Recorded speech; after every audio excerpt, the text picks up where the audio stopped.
Conference PDP से माफी कह रही है और पीडीपी नेशनल कॉन्फ्रेंस को माफी मांग रही है, जबकि अगर आप उठा के देखोगे तो दोनों की दोनों जमातें जिन्होंने कश्मीर को लहू लोहान कर दिया, कश्मीर के बच्चों को जिन्होंने मरवा दिया, ये दोनों आईएसआई और पाकिस्तान के इशारे पे काम करने वाली सरकारें थी और आज भी उसी पे ये काम कर रही है। मीडिया का सवाल होगा क्यों, मैं आपको समझाता हूं। आज सुबह ख्वाजा आसिफ जो पाकिस्तान के मिनिस्टर है, वो एक स्टेटमेंट देते हैं कि जिस तरह से हम इंडियंस को ट्रीट कर रहे हैं उसी तरह पीओजेके के सिटीजन्स को हम ट्रीट कर रहे हैं, और एंडोर्स किया उन्होंने कि पाक ऑक्युपाइड जम्मू कश्मीर भारत का हिस्सा है, भारत का अभिन्न अंग है। और सब जानते हैं 30 साल तक पाकिस्तान ने यहां कौन सी गोलियां, किस तरह से बम, किस तरह से ग्रेनेड चलाए और हजारों की तादाद में यहां उन्होंने बच्चों को मरवा दिया। वही सेम डिजाइन, सेम पैटर्न आज पीओजेके में वो दोहरा रहे हैं। अब तक 24 घंटों के अंदर अंदर 70 से ज्यादा शहरियों को मार डाला गया और सैकड़ों की तादाद में जख्मी है। सेम यही पॉलिटिकल पार्टीज, चाहे 2010 हो, 2012 हो या 2016 हो, इन्होंने कश्मीर को लोहू लोहान कर दिया, कश्मीर के हर एक घर को इन्होंने जख्म दिया।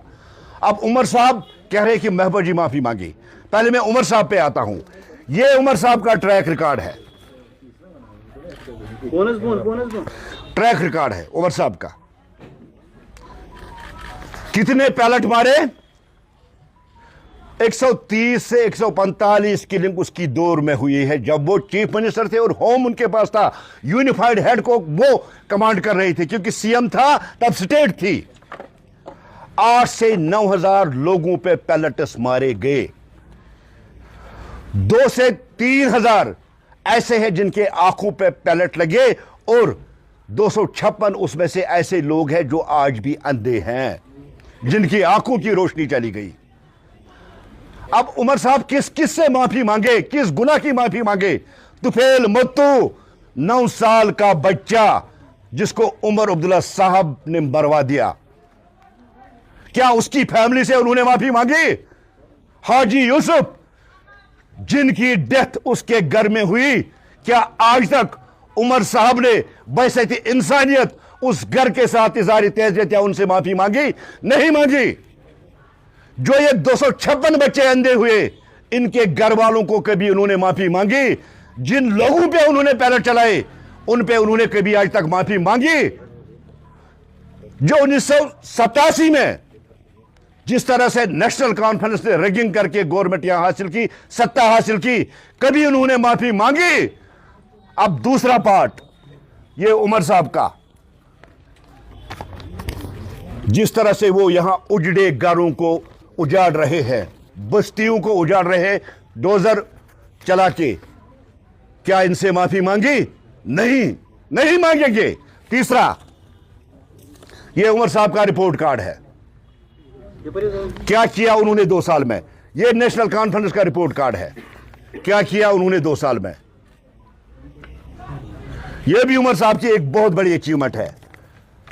अब ये देखिए, लोगों के घर टूट रहे हैं लेकिन उमर साहब चुप है, डॉक्टर फारूक साहब चुप है, कोई बात नहीं कर रहा है। और सबसे बड़ी बात, आज के डेट में जानबूझकर एक बहुत बड़ी साजिश की जा रही है। आज हमारा हिस्सा जहां आग और सिर्फ लाशें बिखरी हुई है हर तरफ, उमर साहब बात नहीं कर रहे हैं, महबूबा जी बात नहीं कर रही है। क्यों?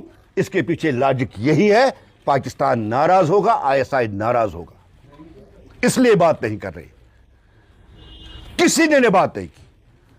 अब नेशनल कॉन्फ्रेंस के इतने गुनाह है कि गिनते गिनते 1 साल गुजर जाएगा और कितनी माफिया उमर अब्दुल्ला साहब मांगेंगे। कम से कम उमर साहब, 9 साल का बच्चा तुफेल मत्तू, उसके घर वालों को तो माफी मांगनी चाहिए थी। हाजी यूसुफ जिसकी डेथ आपके घर में होती है, उन घर वालों से तो कम से कम माफी मांगिए, आप चीफ मिनिस्टर हैं। आपको तो कम से कम माफी मांगनी चाहिए। रहा दूसरा पार्ट पीडीपी का, 2016 उठा के देखिए। 2016 में 116 बच्चों की मौत होती है। बुलेट्स चलते हैं, पैलेट्स चलते हैं, और महबूबा जी ने आज तक कभी माफी मांगी? नहीं मांगी। कि इसीलिए मैंने कहा यह सारा पाकिस्तान और आईएसआई का डिजाइन है कि कश्मीर के लोगों को लहूलुहान कर दो, अंधा बना दो, इनको खत्म करो, इनको मार डालो। जो आज ख्वाजा आसिफ ने कहा, उन्हीं की डायरेक्शन पे, उन्हीं के इशारे पे ये सारा जम्मू कश्मीर में इतने बरसों से ये खेल खेला गया है। लेकिन मैं कश्मीर के लोगों से कहना चाहता हूं, एक अपील करना चाहता हूं, कब तक इनके इस दोहरे चेहरे को आप बर्दाश्त करोगे? कब तक? उमर अब्दुल्ला साहब के दौरे हुकूमत में देखिए कितने लाशें बिखरी पड़ी। महबूबा जी के और उसके बरकस ना उमर साहब ने आज तक माफी मांगी, ना आज तक महबूबा जी ने मांगी। लेकिन उसके बदले में हर रोज कोई ना कोई शगुफा डालते हैं ये। और ये शगुफे वाली सरकार, चाहे पुरानी हो चाहे नई हो, किसी न किसी तरीके से जम्मू कश्मीर के अवाम को बहलाने में कामयाब होती है। और हम ही लोग हैं जो इस बहकावे में आती है। मैं लोगों से अपील करना चाहता हूं, इनका असली चेहरा देखिए। कितनी लाशें, कितने अंधे, कितने लोगों को पैलेट्स, कितने लोगों पे पीएसए। ये तो उमर सरकार ही ने किया ना। उसके बाद जो कुछ कमी रह गई है वो हमारी बाजी ने किया। बाजी भी किसी से कम नहीं है। जंतर मंतर पे जाके कल यहां अपोलोजाइज की उन्होंने। वो चलो, किस बात की अपोलोजाइज? आप तो पूरी तरह से कह रहे हैं कश्मीरियों पे पैलेट मारना जायज है। अब किस बात की? ये सारा जो उसकी माफीनामा था वो लोगों के दबाव और जिस तरह से यहां पॉलिटिकल पार्टियों ने एक प्रेशर क्रिएट किया था। लेकिन इनकी पॉलिसी, इनकी नीति, इनकी स्ट्रेटजी वो कभी चेंज नहीं होगी। ये कल भी आईएसआई की डायरेक्शन पे काम कर रहे थे और आज भी आईएसआई की डायरेक्शन पे काम कर रहे थे। इसलिए आज तक पीओजेके पे किसी ने बात नहीं की, जबकि हमारा हिस्सा है, जम्मू कश्मीर का हिस्सा है, भारत का अभिन्न अंग है। उनके इशारे, उनके डायरेक्शन पे जब वहां जुल्म सितम हो रहा, उसी दिन यहां ये प्रेस कॉन्फ्रेंस करके एक नया शगुफा डालते हैं। मैं उमर साहब से कहना चाहता हूं, उमर साहब, क्या उन 256 लोगों की रोशनी आप लौटा सकोगे? जिन 9000 लोगों पे आपने पलट चलाए, जो पलट आज भी उनके जिस्म के अंदर धुसे हुए हैं, उन लोगों को क्या करोगे आप? उनसे जवाब मांगोगे। जो 130 और 145 के दरमियान आपके दौरे हुकूमत में किलिंग हुई है, उन लोगों से आपने कभी माफी मांगी? क्या इतनी गैरत है आप में? क्या इतनी हिम्मत है आप में कि आप उनसे माफी मांगो? मैं महबूबा जी से भी एक सवाल करना चाहता हूं। महबूबा जी, ये दोहरा मियार और दोहरा मापदंड आप खत्म कर दो। आप जिस तरह से आपके स्टेटमेंट आते हैं, आप आईएसआई को नाराज नहीं करना चाहती, आप पाकिस्तान को नाराज नहीं करना चाहती, छोड़ दीजिए। अगर आपको यकीन है भारत के आईन पे, भारत के आईन को मानते हैं, भारत के इंस्टीट्यूशंस को आप लोग मानते हैं, डेमोक्रेसी को मानते हैं, जिस तरह से धर्मेंद्र प्रधान ने नैतिक जिम्मेदारी लेते हुए रिजाइन कर दिया, क्या सकीना यतू जी ने माफी मांगी, उन्होंने रिजाइन कर दिया? जो मकबूल भट्ट जैसे टेररिस्ट को शहीद और मसरत आलम, गीलानी, शबीर शाह जैसे गद्दारों को टेक्स्ट में वो टेक्स्ट पास करती है जिसमें उनको लेजिटिमेट कहा जाता है, माफी मांगी। इनको भी देश से माफी मांगनी चाहिए। मैं दोनों पार्टियों से गुजारिश करता हूं, अपील करता हूं, अगर आप में कोई गैरत बची है, अगर आप में हिम्मत है, तो जम्मू कश्मीर के लोगों से मिलकर माफी मांगिए। ये जम्मू कश्मीर के लोगों को शगुफ में डालना बंद कर दीजिए। बहुत जुल्म किए आपने जम्मू कश्मीर के अवाम पे, कश्मीर के बच्चों को मरवा दिया, अंधा कर दिया, उनके बाजू, उनके टांगे आपने तुड़वा दी। कम से कम यही लोगों ने तो आपको कामयाब किया ना। एक नैतिक जिम्मेदारी आपकी बनती थी जब आप कामयाब हुए तो कम से कम एक बार इस जम्मू कश्मीर के अवाम से माफ़ी मांगते जो गुनाह आपने पिछली बार किए थे। और दूसरी हमारी महबूबा जी, जिसको कब कश्मीर छोड़ के अब जंतर मंतर पे जा रही है। जंतर मंतर में जो प्रोटेस्ट हुआ वो स्टूडेंट्स का प्रोटेस्ट था, अपने कैरियर को लेके चिंतित थे, लेकिन भारतीय जनता पार्टी, देश के प्रधानमंत्री ने बहुत ज़बरदस्त नोटिस ली। बाकी सर आपको पता क्या कश्मीर में जो बच्चे हैं, जिन बच्चों पे आपने पैलेट मारे, क्या आपके दिल में उनके लिए कोई दर्द नहीं है? जिन लोगों को आपने मरवा दिया कोई दर्द नहीं है? वो इंशा बच्ची जो आज भी अंधी है, उससे आपने माफ़ी मांगी, उसके घर वालों से माफ़ी मांगी। मैं इन दोनों पॉलिटिकल पार्टियों से यही कहना चाहता हूं, आपको मिलके जम्मू कश्मीर के अवाम से माफ़ी मांगनी चाहिए। अगर कोई सवाल है तो सर, जिस तरीके से 5 अगस्त आ रहा है, जम्मू कश्मीर की सियासी जमातों ने, एनसी ने, आगरुल्लाह, पीडीपी ने एहतजाज की तैयारी की है, किस तरीके से आप इसे देखते हैं? देखिए, बड़ा हाई वोल्टेज ड्रामा होता है।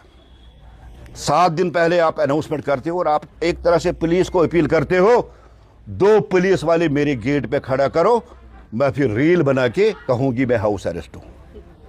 ड्रामा है, और ड्रामा के बगैर कुछ नहीं। वो जानते हैं, दोनों पार्टियां जानती है 370 दफन हो चुका है, कर चुके हम उसको दफन, वापस नहीं आएगा, नहीं आएगा वापस। दुनिया की कोई ताकत उसको वापस नहीं। हां, अब ड्रामा करना है, गेट को अंदर से ताला लगाना, वीडियो बनाना और वीडियो को सोशल मीडिया पर चलाना है, फिर एक बार वही शगुफा, फिर आप एक बार लोगों को बहकावे में लाना। ये खाली ड्रामेबाजी और कुछ नहीं। ठाकुर साहब, आप पैलेट्स के बारे में भी बोल रहे थे, न यहाँ से माफी गई, न दिल्ली से माफी गई। दिल्ली से, कश्मीर से लेकर दिल्ली भी अब पैलेट पहुंच गया, क्या वहां से माफी नहीं आनी चाहिए थी? आप कश्मीर की देखिए, कोई पैलेट नहीं चला। राहुल गांधी जी झूठ बोल रहे, कोई पैलेट नहीं चला, उसकी क्लैरिफिकेशन भी दी गई। और सबसे बड़ी बात, जो वहां एक्शन हुई है, देश के एजुकेशन मिनिस्टर ने रिजाइन कर दिया, एक 6 मेंबरी टास्क फोर्स बनाया गया, 10 साल से लेके 10 करोड़ तक का जुर्माना, कैद की सजा, उससे बढ़कर क्या होगा? यह चिंता होती है देश के फ्यूचर की, यह चिंता होती है देश के स्टूडेंट्स की। उसके बरक्स आप कश्मीर में आके देखिए, एक तरफ आप पैलेट मारते हैं, गोलियां मारते हैं, मार डालते हैं, और दूसरी तरफ आज तक आपने कभी किसी से माफी नहीं मांगी। अल्ताफ साहब, आप कहते हैं कि महबूबा मुफ्ती ISI के इशारे पे चलती है, वहीं सजाद गनी लोन कहते हैं कि भारतीय जनता पार्टी महबूबा मुफ्ती के हक में आगे आ जाती है, उन्हें सेपरेटिस्ट का टैग देती है ताकि वो लोगों में जिंदा रह सके। नहीं, महबूबा मुफ्ती सेपरेट से इसमें कौन सी फर्क है? जो दहशतगर्दों के कब्रों पे जाके रोए, जो दहशतगर्दों के जनाजे में जाके रोए, जो मसरत आलम को हीरो कहे, जो पत्थरबाजों को हीरो कहे, वो क्या नेशनलिस्ट लोग हैं, राष्ट्रवादी लोग हैं? वो सेपरेटिस्ट है, सेपरेटिस्ट ही रहेंगे। और अगर महबूबा मुफ्ती राष्ट्रवादी होती, नेशनलिस्ट होती, सबसे पहले उसको काम करनी चाहिए थी जो अभी हमारा जो पुलिस कांस्टेबल शहीद हुआ, आशिक साहब, उनके घर तक जहमत करने के लिए नहीं। इसके बरकस अगर कोई पाकिस्तानी मिल दहशतगर्द, यहां का कोई दहशतगर्द मर चुका होता, वहां वो गड़ियाली आंसू बहाने चली गई होती। अल्ताफ साहब, जैसा कि आपने कहा कि उमर अब्दुल्ला या महबूबा जी को माफ़ी मांगनी चाहिए कि बैलेट्स का बेतहाशा इस्तेमाल हुआ या गोलियों का बेतहाशा इस्तेमाल हुआ। अगरचे गवर्नर इंतज़ामिया भी थी यहाँ पे, तो गवर्नर इंतज़ामिया ने उसके बाद उन लोगों का कैसे मरहम किया जो इस तरह के बेचारे मोहताज रह गए? आप देखिए, सबसे बड़ी बात है कि आप 2019 उठा के देखिए। 2019 के बाद जब एब्रोगेशन 370 हुआ और जम्मू कश्मीर का विलय पूरी तरह से यूनियन ऑफ इंडिया में हुआ, एक पैलेट मुझे बता दीजिए कहीं चला है? एक गोली, एक सिविलियन किलिंग आप मुझे बता दिए इन 6 सालों में कहीं नहीं हुई, ना होने देंगे। हम कन्याकुमारी का बच्चा हो, चाहे कश्मीर का बच्चा हो, हमारे लिए सारे बच्चे हैं, स्टूडेंट्स हैं। हम पैलेट और बुलेट मारने वाले नहीं, हम फूल देने वाली पार्टी है। हम जम्मू कश्मीर के बच्चों को फूल देंगे, हम गोलियां नहीं मारेंगे, हम पैलेट नहीं मारेंगे। और जहां तक आपके सवाल का है, बहुत अच्छा सवाल आपने किया, कोशिश करेंगे जिन बच्चों को अंधा किया गया, जिन पे पलटस मारे गए, जिनको नाकारा बनाया गया, हमारी गवर्नमेंट अभी है नहीं, लेकिन जैसे ही होगा हम उनको भी रिलीफ देंगे, उनको भी रिहेबिलिटेट करेंगे। बार बार आप कहते हैं कि उस पार वाला कश्मीर वो है, वो ऑलरेडी हमारा हिस्सा है, लेकिन जो बार बार बसें चलती थी, लोग आते जाते थे, उसके ऊपर आप बात नहीं करें कि यहाँ के लोग या वहाँ के लोग। हमें बसों से वेपन्स और ब्राउन शुगर मंगवाना था। आपने देखा ना इतने सालों में कितना ब्राउन शुगर और ड्रग्स आए। कोई बस नहीं चलेगी जब तक दहशतगर्दी है। पानी भी बंद, बातचीत भी बंद, बसें भी बंद।